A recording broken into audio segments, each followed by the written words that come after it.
A continuación, desde Séptimo TV, el repaso del estudio semanal.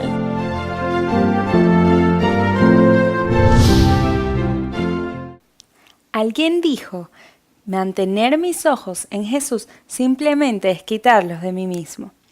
El gran conflicto sigue desarrollándose en este mundo. Sin embargo, un ser tan especial como Jesús cambia y transforma vidas. Jesús pasa a ser lo más importante, el centro, y el yo queda en un segundo plano. ¿Cómo responderías hoy a la revelación de la verdadera identidad de Jesús? ¿Has podido conocerlo? Quédate con nosotros en este repaso de la lección número 8, titulado Camaradas de Armas. Es un gusto que nos acompañes nuevamente en el repaso de la lección de Escuela Sabática. Ya estamos en la lección número 8 y esta semana hay algo bien interesante que debemos responder. ¿Qué significa conocer a Jesús? ¿Y qué significa para ti conocer a Jesús? Y en esto nos va a estar ayudando nuestros amigos Fabiana y Nicolás. Muchas gracias por venir, chicos. Un placer. Qué bueno. Te voy a pedir, Nicolás, que nos dirijas en oración para comenzar. Ok, ¿cómo no? Oramos. Señor y Dios, muchísimas gracias por la oportunidad que nos das una vez más, Señor, de estudiar tu palabra. Pedimos luz de lo alto para comprender lo que tienes para nosotros hoy. Bendice a cada una de las personas que han de escuchar tu palabra en este momento y que la palabra haya cabida en sus corazones y en sus hogares. Te lo pedimos en el nombre de Cristo Jesús. Amén. Amén. Para nosotros poder entender bien de lo que se trató la lección de esta semana, debemos entender cuál es el contexto histórico. Y es por eso que Erika nos va a explicar un poco más. Una vez que Jesús comenzó su ministerio en esta tierra, buscó un grupo selecto de seguidores que pudieran acompañarlo en el cumplimiento de su misión. Eran personas simples, comunes y a veces hasta un poco toscas. Resalta la forma en que Pedro responde al llamado de Jesús. La humildad que caracteriza esta escena después de no haber pescado nada durante toda la noche, llega Jesús y hace un gran milagro. Las redes casi se rompen por la cantidad de peces que tenían. Pedro reconoce su pecaminosidad al tener ese encuentro personal con Jesús. Es importante destacar que este es el primer paso en cualquier vida cristiana.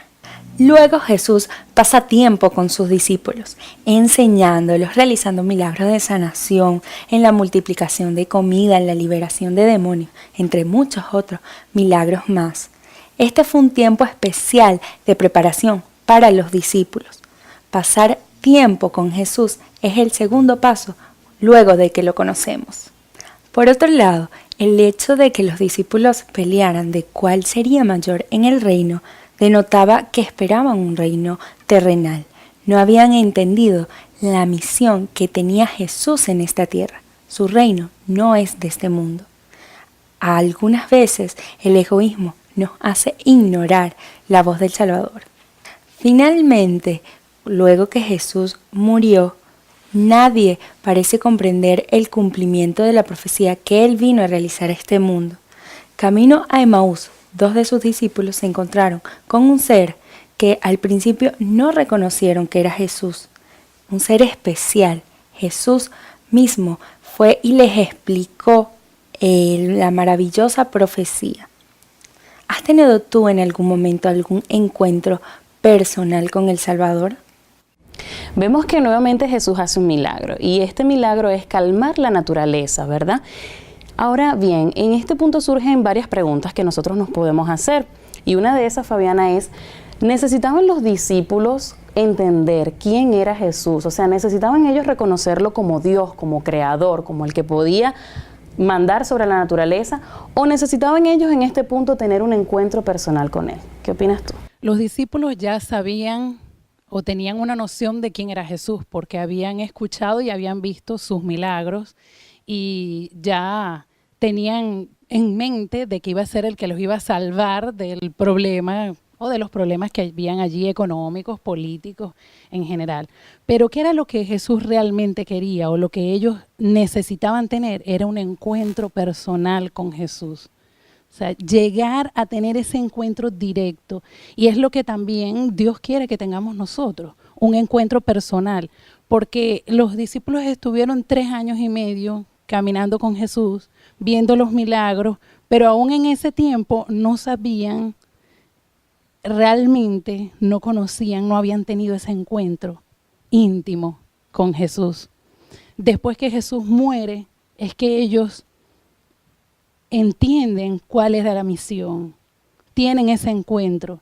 Y es lo que Dios quiere, que nosotros primero tengamos un encuentro personal con Él. De nada sirve que yo estudie la Biblia y de vez en cuando y sepa algunas historias y luego vaya y le cuente a Nicolás, ay, ¿sabes que yo leí acerca de Jesús en la Biblia? Pero yo no tengo un encuentro con Él, no lo conozco, no lo he vivido. No le puedo decir, Nicolás, ¿sabes lo maravilloso que ha hecho Jesús en mi vida? Cuando yo pueda decir eso, entonces en ese momento es que voy a poder realmente hablar y hacerle entender a Él o que Él sepa qué es lo que he vivido. Si yo no lo he vivido, pues serán simplemente palabras. ¿Qué opinas tú al respecto, Nicolás? Mira, hace tiempo tuve la oportunidad de leer un libro bastante complicado. Se llama Decepcionados con Dios, es el título, de Phil Jensen, uno de los teólogos más reconocidos del momento. Y tiene bastantes años ya. Y él respondía esa pregunta. Israel vio los milagros y los prodigios del Señor durante esos 40 años y eso no cambió la actitud del pueblo de Israel, nunca la cambió y tampoco ha cambiado en nuestras vidas. Nosotros vemos milagros todos los días también y no ha cambiado nuestra existencia. Definitivamente, lo que el ser humano necesita es tener un encuentro personal con Cristo, porque la redención es ese proceso por el cual nosotros nos preparamos para el cielo, ¿sí? Y esa preparación solo viene cuando estamos cerca de Cristo Jesús. Cuando le conocemos, porque Él vino acá para mostrarnos cómo ha de ser el cielo, la conducta, el carácter, todo lo que nosotros necesitamos aprender, lo aprenderemos a los pies del Salvador Cristo Jesús, nuestro hermano mayor. Así que si de verdad queremos que los milagros tengan alguna noción en nosotros, que valgan la pena en nosotros, hay que conocer a Cristo Jesús.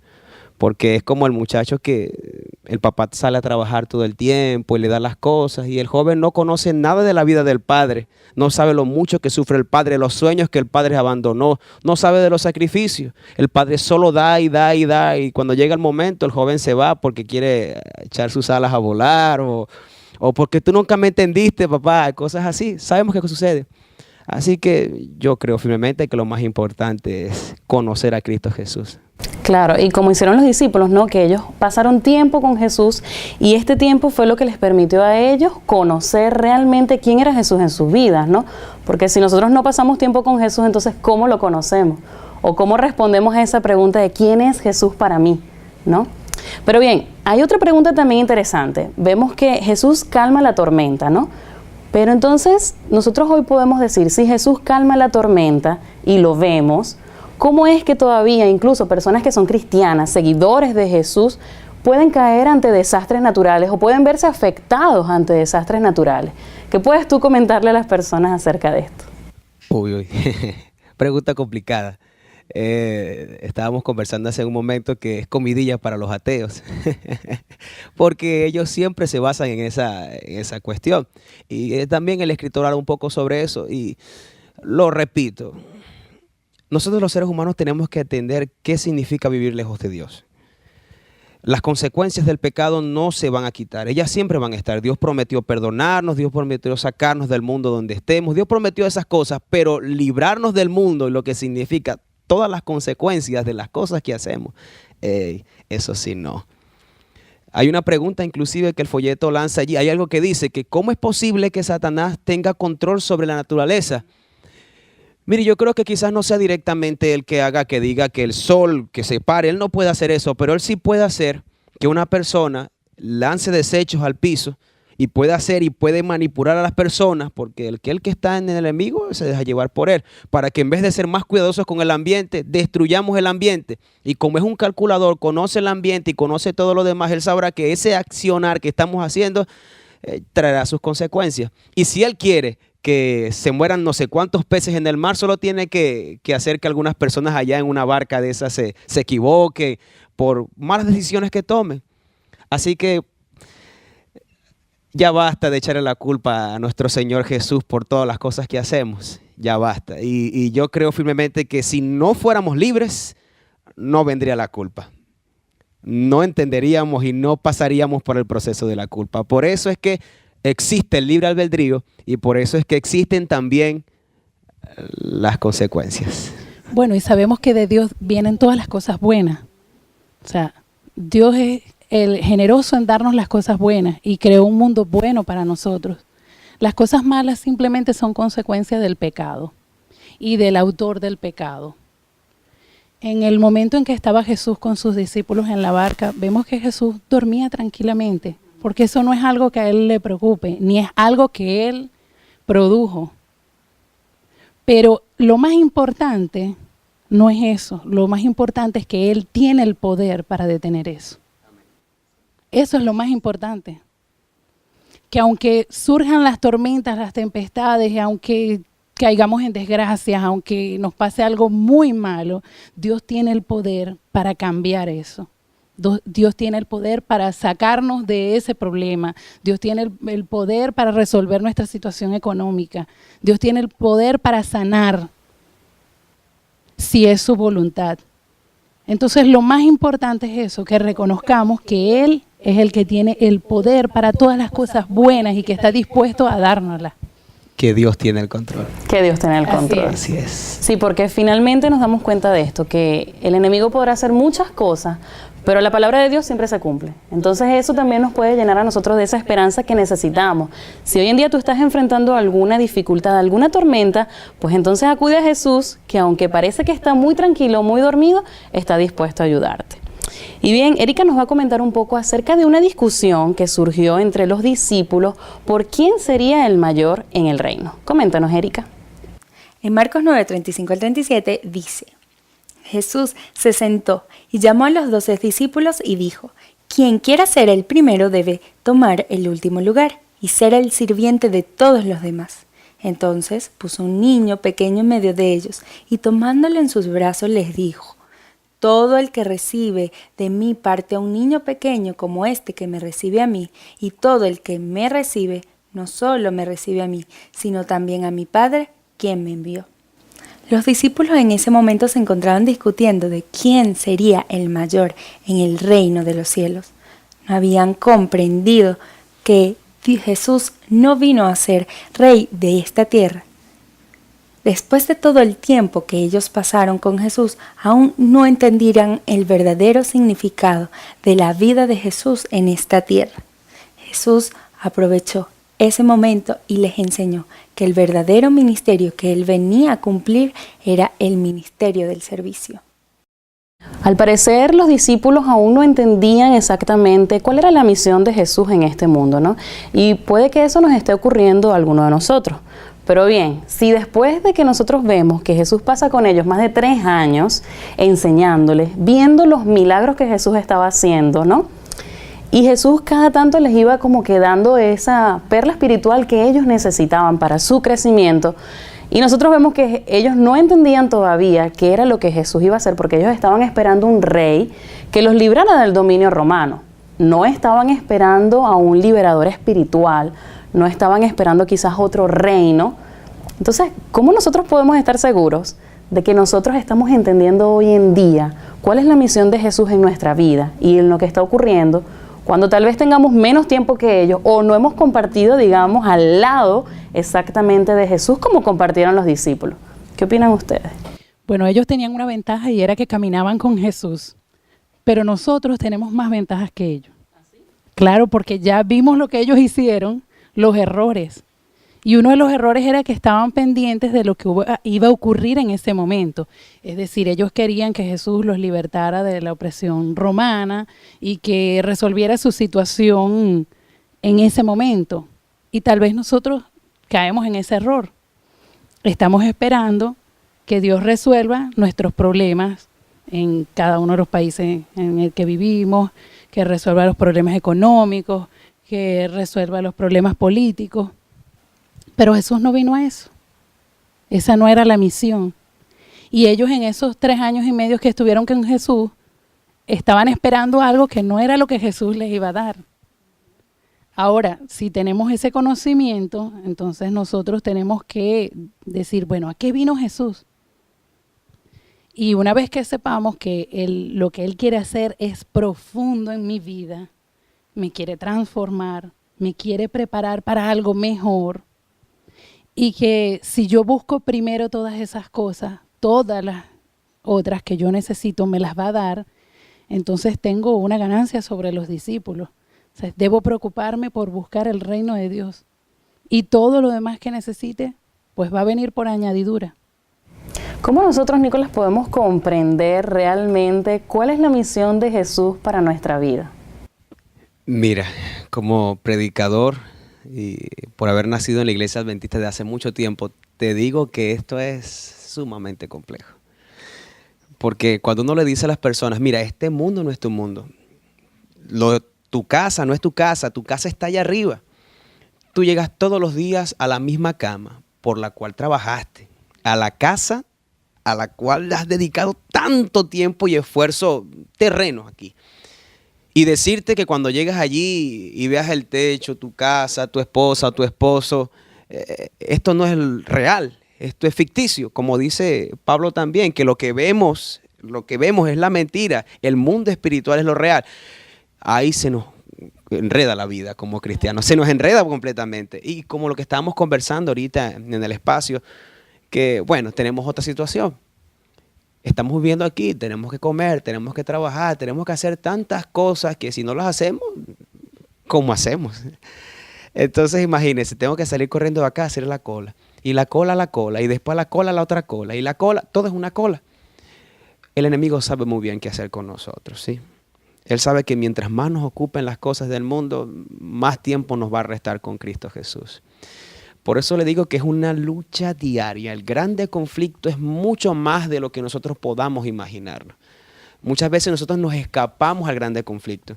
Los jóvenes, todos nosotros, estamos pensando ahorita en mi universidad, en mis cosas en la tierra, y no comprendemos que se está librando a veces una batalla a mi alrededor, dentro de mí, mucho más grande de lo que usted y yo podamos imaginar. Se dice que si nosotros, nuestros oídos espirituales fueran abiertos, escucharíamos el blandir, el chocar de las espadas, imagínense. Y eso parece de película. Así que imaginémonos lo complicado. Mire, yo lo digo y lo digo y lo digo y lo digo y a veces también se me olvida también. Así que hay que ser humildes con esto y decir, Señor, ayúdame en mi incredulidad, fortalece mi fe. Hazme entender que lo que estoy esperando es a ti. Y la certeza y la convicción de lo que no veo es realmente lo real, el mundo espiritual. Otro problema también es intentar de comprender qué es realmente el mundo espiritual. Mire, el problema de los apóstoles y la mayoría de nosotros es que para nosotros, vamos a hacerlo rápidamente así. Cuando hablamos del cielo hablamos siempre de las calles de oro, el mar de cristal y todas las cosas bonitas que tendremos en el cielo. Y realmente Jesús nos habló también de eso. Pero el reino de los cielos, y espero que esto se quede grabado en tu vida, el reino de los cielos no es cielo porque hayan calles de oro, ni mar de cristal. No, el cielo es cielo porque ahí reina la paz, el amor y la justicia. Amén. Eso es cielo. Y eso puede estar en tu hogar, la paz, el amor y la justicia. Por eso, de esa forma, cuando esas virtudes del cielo comienzan a verse en mi vida, en tu hogar, ahí comenzamos a vivir el cielo. Pero nosotros somos tan materialistas y esta sociedad posmoderna es más materialista todavía. Todo es material. Si no tengo material es tan complicado y para nosotros los jóvenes es tan complicado porque la televisión nos bombardea. Si no tengo ese teléfono, si no tengo esa ropa, si no tengo... Y entonces mi vida se convierte en una serie, en un tener y no en un ser. Y tenemos tanto rato el Señor intentando luchar contra eso, que nos olvidemos tanto del tener y el hacer y nos concentremos en el ser. Es por eso que tenemos tanto tiempo a veces en la iglesia y luchamos todavía con las mismas malas costumbres. Es tan complicado, pero el Espíritu Santo está para ayudarnos. Y el Señor dijo, Señor, yo no te pido que los saques del mundo, pero sí que los guardes. Ellos no son del mundo, ellos no le pertenecen al mundo. Yo estoy luchando por ellos, yo morí por ellos y eso va a ser una realidad. ¿Sabes que lo que comentas del Espíritu Santo me llama la atención? Porque nosotros entendemos, ¿no?, ahora que cuando los discípulos estaban con Jesús, aún no se había derramado sobre ellos el Espíritu Santo, sino una vez que Jesús muere, resucita y asciende al cielo, y les dice, ahora les dejo al Consolador. Y es el Espíritu Santo el que nos guía en medio de esa búsqueda también que nosotros hacemos de Dios por medio de las Escrituras, y es el que nos hace entender cuál es realmente la misión de Jesús en nuestra vida y en la vida también de las personas que nos rodean. Entonces también sí podemos decir que nosotros estamos en ventaja con respecto a ellos, porque una vez que nosotros aceptamos a Jesús, ¿verdad?, nos bautizamos, aceptamos el derramamiento del Espíritu Santo, y entonces en nuestra vida comenzamos a entender todas aquellas cosas como hicieron los discípulos. Pero si no lo hacemos de manera diaria y constante, puede que el Espíritu Santo, no permitamos, mejor dicho, que el Espíritu Santo, ¿verdad?, desarrolle eso en nosotros. Cintia, pero eso nos da también paz, porque en medio de los problemas y de las dificultades, nosotros podemos descansar. Podemos en la noche hablar con Dios y decirle, tengo estos problemas, hoy me fue mal, hoy tuve una situación difícil, pero quiero entregártela para que tú los resuelvas. Y esa noche dormir tranquilamente. Y al otro día levantarte con ánimos, con fuerza, porque sabes que Dios está al control. Eso es importante, que en el momento en que tengamos una dificultad, pues doblemos las rodillas y le entreguemos ese problema. Y luego, pues, estemos en paz de que Dios está al control. Así es. Saben que hay otro punto importante, ¿no?, en este bloque, y es que dice que los discípulos no habían entendido tan bien cuál era ese ministerio de, digamos, de servir a otros que Jesús les estaba explicando, ¿no? Ahora bien, surge aquí una pregunta muy interesante, Nicolás. ¿Nosotros podemos, crees tú, ser siervos de otras personas en este mundo, aún sabiendo que el hecho de ser siervos de alguien es visto como algo de debilidad? Es decir, una persona que ayuda a otra muchas veces es visto como una debilidad, y no solo una debilidad, sino que muchas personas también quieren abusar, digamos, de esta capacidad que tenemos de servir para abusar de nosotros como personas y hacernos sentir mal por algo que es bueno y que estamos haciendo. Bueno, podemos y debemos. Si tú has aceptado a Cristo Jesús, tú deberes servir. Quien no sirve para servir, no sirve para vivir. Eso es una realidad axiomática, innegable, que a veces duele, ¿sí?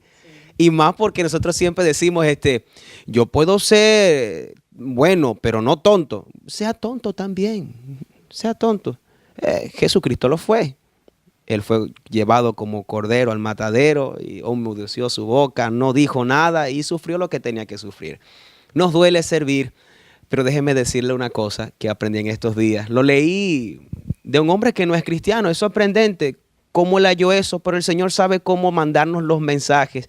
El libro de los 7 hábitos de Stephen Covey, él dice algo muy especial, lo noté aquí por la Biblia aquí, y lo digo porque nosotros tenemos mucho tiempo diciendo, yo a veces he escuchado, ¿por qué el Señor hoy día no hace milagros? ¿Por qué el Señor no hace los mismos portentos que hizo en la antigüedad? Cuando hallé la respuesta, me sentí muy feliz, porque siempre decimos de manera negativa, es porque tenemos menos fe, es porque oramos menos y tal cosa. Y eso me llamaba la atención. Pero aquí dice algo interesante, vamos a leer esto rápidamente.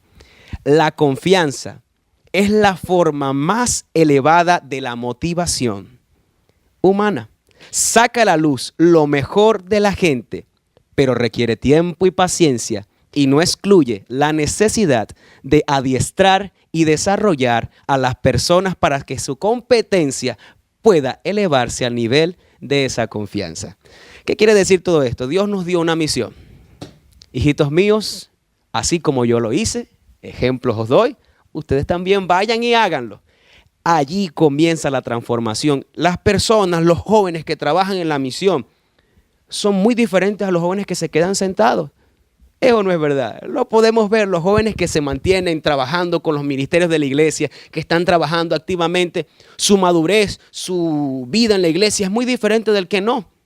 El que está sentado al tiempo se irá de la iglesia. Y ahí viene la transformación. Y una de las cosas más bellas, no es humanismo lo que vamos a decir, es una realidad de la palabra de Dios, que es que el ser humano hoy día es el instrumento para Dios hacer los milagros. Veamos la iglesia adventista, una iglesia preciosa que el Señor ha creado para una misión importante. ¿Por qué? nos dio la posibilidad de curar, nos enseñó una medicina muy diferente a la convencional. Y con esa medicina hemos hecho tantos milagros de curar a tantas personas, ¿sí? También nos dio una alimentación más sana. Con esa alimentación más sana que se diferencia de otras culturas, de otras religiones, hemos también logrado curar muchas personas. Así que vemos que la religión adventista ha recibido tanta bendición, pero era para que fuéramos los milagros actuales, para que con nuestras manos fuéramos el ejemplo y que llegáramos a donde algunas personas no pueden llegar y llegáramos y tuviéramos el poder que Dios nos da y que nos concede para hacer y obrar milagros. Y que por medio de esos milagros yo también fuese transformado. Cuando usted está en la presencia de una persona, un hogar destruido y usted puede hablar y conversar y ayudarle, su vida queda transformada. Usted se da cuenta principalmente que el mundo no gira alrededor mío. Mis problemas son tan chiquiticos y que Dios puede utilizarme poderosamente. Así que yo invito a todo el mundo, sirva para que sirva. Porque si no servimos, nuestra vida es bastante aburrida. Eso es muy importante. Cuando nosotros servimos, nuestra vida es la que cambia. O sea, ayudando a otros, los beneficiados somos nosotros. Y como decía Nicolás, es verdad, los problemas se hacen chiquitos. Dejo de estar preocupada por cosas insignificante al ver que hay otros que tienen mayor necesidad y lo mejor, que Dios me capacita para ayudar al otro. O sea, qué bendición que nosotros podamos servir y qué mejor ejemplo que el de Jesús, que vino a este mundo a servir. Y ese es el proceso de la santificación, la redención, la justificación, que ese proceso hermosísimo de salvación es dejar de que el hombre iba de esa caída en picada hacia allá abajo y comience ese camino y arrastrando a todo el que pueda llevar con él. Eso es el camino que el Señor tiene para nosotros. Y solo una persona que sirve, que está trabajando para las demás, que está entregándose, no importa que sea tan difícil, que abusen de mí, no se preocupe. Usted está sirviendo para el Rey de Reyes y Señor de Señores. Amén. Haga la prueba. Inténtalo. Sí, tendremos la recompensa, ¿verdad? Sí, que eso es lo más importante. Ya para finalizar, Erika nos va a comentar cómo fue el encuentro que tuvo Jesús con estos dos seguidores que iban camino a Emaús y después que Jesús ya hubo resucitado. Y esto también es con el versículo clave de la semana. Coméntanos, Erika. Claro, Cintia. En Lucas 24:32, el texto clave nos dice: y decían el uno al otro: ¿no ardía nuestro corazón en nosotros mientras nos hablaba en el camino y cuando nos abrías las Escrituras? Jesús murió un día viernes y resucitó el día domingo. Las mujeres que habían ido a visitar su tumba habían encontrado con ángeles que le habían dado la buena nueva, que Jesús había resucitado. Dos de sus discípulos estaban hablando en el camino cuando entró otra persona a la conversación. Ellos en un principio no sabían que era Jesús y ese ser les explicaba las Escrituras y las profecías. Posteriormente, ellos comparten una comida con él y es allí cuando se dan cuenta que es el mismo Jesús en quien tienen al frente. Sus corazones ardían por ese encuentro especial que tuvieron con el Salvador. La misma pregunta que se hicieron estos discípulos puede ser que nos la hagamos nosotros, ¿no? ¿No ardía en nuestro corazón cuando nos hablaba de las Escrituras? Cuando Jesús llega a tu vida y Jesús empieza a tocar esa vida va a comenzar a cambiar y ese corazón va a comenzar a arder cuando tú abras las Escrituras y escuchas hablar acerca de Jesús.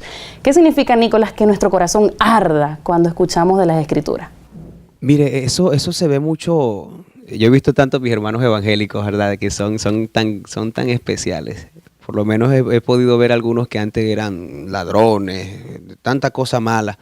Y cuando llegan, usted lo ve con la Biblia en la mano y donde se puedan parar, se paran a predicar. Y no paran. Claro, una vida, mientras más has sido perdonado, más tú amas. Y eso es arder. Y aquí también, basado en esto, hay una cosa que me llama la atención que debo decirles, muchachos. Sabe que estamos viviendo un momento complicadísimo, donde se está diciendo que las Escrituras ya no tienen validez, ¿sí? Y ya se está perdiendo el fuego porque muchos de nuestros jóvenes están también cayendo por el avalancha de información.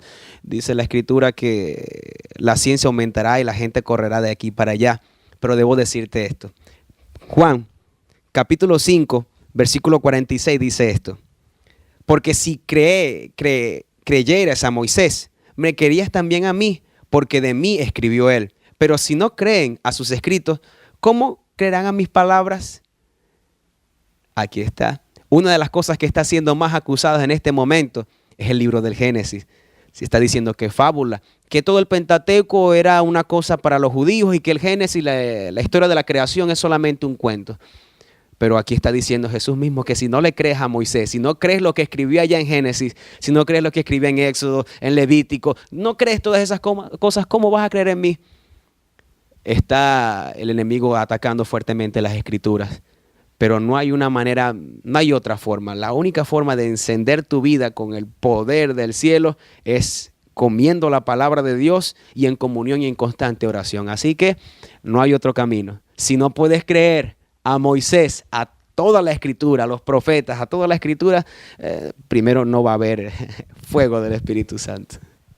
Sí, y más allá de eso, si yo voy a la iglesia, estoy acostumbrada a ir a participar, pero no lo vivo, si mi corazón no arde, si ya son simplemente historias que sé de memoria, pero no hay un fuego cada vez que yo lea la palabra, si yo realmente no tengo ese contacto directo con Dios, estoy perdiendo el tiempo. O sea, tiene que ser una relación tan íntima que cuando yo lea la palabra me toque, que no sea lo que le pasó allí a esos personajes de la Biblia, sino que sea lo que me está hablando a mí, a Fabiana, a Cintia, a Nicolás, a cada uno de los que estamos estudiando su palabra. O sea, tiene que ser algo profundo que toque nuestros corazones cada día y que mantenga esa llama viva para que realmente podamos tener una relación estrecha con Dios y conocerlo de verdad, y caminar con Él y estar preparados. Yo me imagino que Enoc, que Dios se lo llevó, vivió eso. Estuvo en una relación tan directa que su corazón debe haber ardido. O sea, es qué bonito que nosotros al estudiar las lecciones de escuela sabática o la Biblia podamos decir, la lección de esta semana tocó mi corazón y ardí al escuchar la palabra. Y es por eso que ya para finalizar te hacemos la pregunta aquí. ¿Quién es para ti Jesús? ¿Ya le has hallado una respuesta a ella? Pues medita en esto mientras tenemos la oración final. Oremos. Amoroso y buen Dios, gracias te damos, Señor, porque tú estás aquí por medio de tu Espíritu Santo tocando nuestros corazones. Te rogamos que perdones nuestros pecados y que transformes nuestra vida.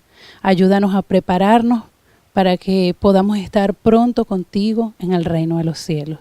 Bendiciones que te pedimos en el nombre de Cristo Jesús. Amén.